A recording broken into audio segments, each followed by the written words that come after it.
Olá pessoal, tudo bem com vocês? Eu me chamo Samara Alves Testoni, atualmente sou pós-doutoranda do Programa de Pós-Graduação em Ciências e Engenharia de Materiais da Universidade Federal de Pelotas. Estou sob a supervisão do professor Cláudio de Pereira e hoje eu gostaria de falar um pouquinho com vocês sobre solos forenses. Minha formação de base é agronomia e tenho mestrado e doutorado em ciência do solo. Durante o curso de doutorado, tive a oportunidade de desenvolver uma tese da importância dos solos ou vestígios de solo coletados em cenas de crime, tanto reais como simuladas. Então, pessoal, os solos, eles apresentam propriedades muito distintas entre si. A gente não pode dizer que um solo é igual de um local para o outro, porque eles vão ter características físicas, químicas, mineralógicas e também biológicas muito distintas. Essa grande variabilidade dos solos é um ponto-chave para que a gente possa diferenciar os solos das mais diversas superfícies. Por exemplo, uma pá encontrada numa cena de crime, uma vestimenta, solados de calçado, veículos, rodados de veículos, marcas de sapatos deixadas também em uma cena de crime podem ser investigadas com base nessas características do solo.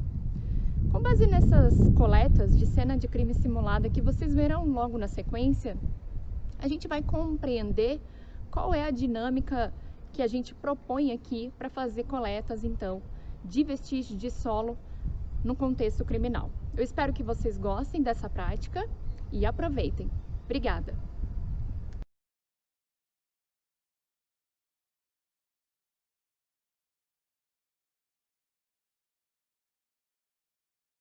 Então, pessoal, a gente já conhece a coleta de vestígios em cenas de crime para as mais diversas áreas, das mais diversas naturezas. Exemplos que são muito comuns: DNA, impressões digitais, fio de cabelo, coleta de sangue, de sêmen e de vários outros vestígios. Solos são relativamente novos no Brasil. E qual que é a importância de a gente coletar solos em cenas de crime? O solo, ele guarda em suas características físicas, químicas e mineralógicas alguns detalhes, características que mudam de local para local, de estado para estado e de país para país. A gente consegue discriminar as amostras de solo. Então, eu posso, com base nessas características físicas, químicas e mineralógicas, dizer com segurança, com base estatística, se um solo difere de outro. Tanto aquele coletado no solado de calçado de um suspeito que participou de uma cena de crime, como aquele solo aderido a uma pá que eventualmente tenha sido utilizada para enterrar algum corpo, ou como também aquele solo aderido no rodado de um veículo e em diversos outros objetos e instrumentos presentes numa cena de crime. Então, essas características únicas do solo nos permitem discriminá-lo. E ao discriminá-lo, a gente consegue então estabelecer a proveniência desse vestígio de solo, dizer de onde ele vem.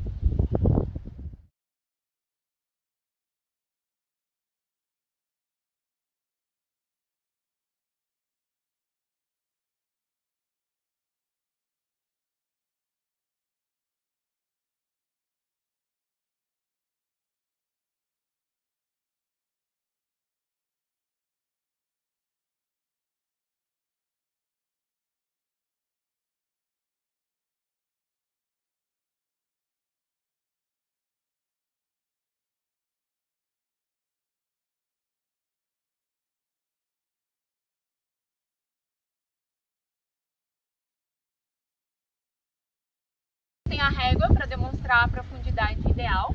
Faz-se então uma limpeza da camada vegetal que tem sobre o solo.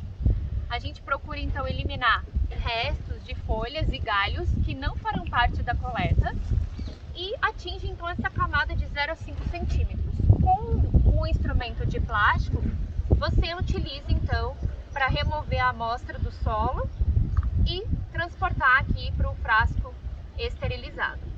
Pode-se preencher o frasco, então, até aqui no nível maior, para que a gente possa realizar várias análises lá no laboratório. Não tem problema se fragmentos de pedra ou de raízes estiverem junto, lá no laboratório a gente vai fazer inicialmente um peneiramento e aí a gente consegue separar esses fragmentos. Gostaria de explicar brevemente a dinâmica de uma coleta de cena de crime simulada para vocês. Então aqui nós estabelecemos 5 pontos. Primeiramente um quadrante, em que cada ponto desses vértices do quadrante são distantes entre si em 1,5 m. E no ponto central do quadrante nós temos então o que chamamos de amostra questionada. Uma pergunta que vocês podem estar se fazendo é a respeito desse 1,5 m. Por que não 2 metros? Por que não 30 centímetros? A gente estabeleceu essa metragem junto com alguns peritos das diversas polícias federal, científica e civil, e nós percebemos que essa metragem ela é ideal para a maioria das cenas de crime. Mas claro, vai depender do contexto de cada situação. Então ele está previsto não só os instrumentos, mas as instruções de todo o procedimento de coletas em cenas de crime num POP, que é o POP de solos, o procedimento operacional padrão de solos. Gostaria de falar também um pouquinho da importância dos solos em cena de crime. Nos utensílios de plástico, é importante que a gente sempre utilize luvas e higienize todos os materiais com álcool para evitar a contaminação das amostras. Aqui a gente está mostrando para vocês a profundidade de coleta recomendada do vestígio de solo em cena de crime simulada. Então a gente preconiza a camada superficial do solo de 0 a 5 centímetros, dependendo do tipo de solo pode ir até 10 centímetros, e em casos reais em que a gente tenha algum corpo enterrado, aí pode se coletar em maiores profundidades.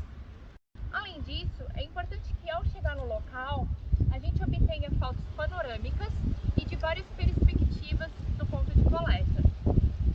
O registro de informações também é muito importante e deve conter, então, uso de solo atual no ponto de coleta, coordenadas geográficas, as fotos sob diferentes perspectivas, como mencionei, e também as características da paisagem, se é uma área urbana, uma área florestal, rural, dentre outros.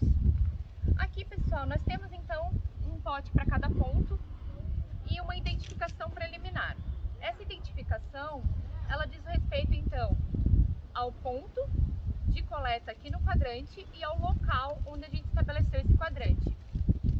É importante destacar que lá no laboratório, essa identificação já não será mais a mesma. Por quê? O laboratorista, quem vai proceder às análises lá no laboratório, não deve saber da identificação real das amostras, para evitar que haja um viés na realização das análises, ou que seja tendencioso. Então essa identificação ela vai ser embaralhada, vai ser oculta do laboratorista, para que ele possa então proceder às análises de forma imparcial. Então, pessoal, estes são alguns dos instrumentos mais utilizados nas coletas de solo em cenas de crime simulada. Então a gente utiliza aqui uma trena para que a gente possa fazer a medição do quadrante de 1,5 m entre cada ponto. Utilizamos também instrumentos de plástico para a gente fazer a coleta do solo em cada ponto do quadrante. E por que de plástico? Quando a gente coleta as amostras, na sequência elas irão para o laboratório.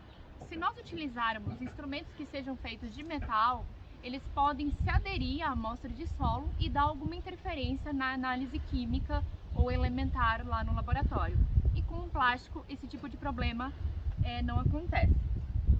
A gente coleta as amostras de solo em potes esterilizados, preenchemos esses potes, que já estão identificados, e realiza então imagens com escala fotográfica. Em relação à escolha do local, nós escolhemos 4 locais na cidade de Pelotas, um em cada ponto cardeal extremo, norte, sul, leste, oeste, e a justificativa desses locais foi para que a gente consiga obter uma maior representatividade da cidade de Pelotas.